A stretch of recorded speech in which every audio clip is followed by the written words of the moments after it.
'n Dinkeltuin, so klein en mooi, woon kabouters, bly en rooi.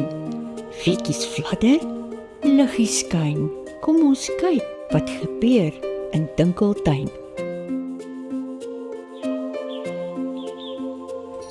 Dis 'n rustige dag in Dinkeltuin. Hoor jy dit? Ja, ek hoor iets. Dis 'n kaaitjie. Kyk daar bo in die boom. Ew, hy sit hoog. Kom ons klim en red hom.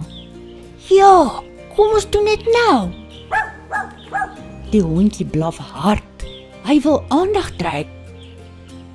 Wag, kabouters. Maar die kaaitjie is hoog. Hy kan val.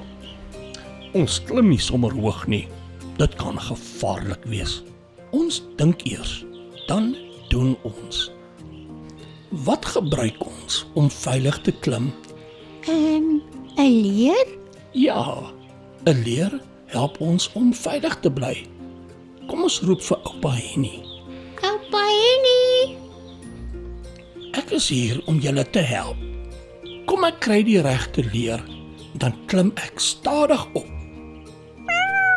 Kom hier, klein kaaitjie. Oupa Henny bring die kaartjie veilig af. Hy's veilig. Dankie, oupa Henny.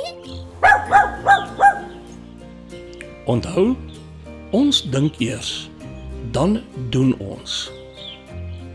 In Dinkeltuin help almal saam en almal bly veilig. Tata maatjies, tot volgende keer in Dinkeltuin.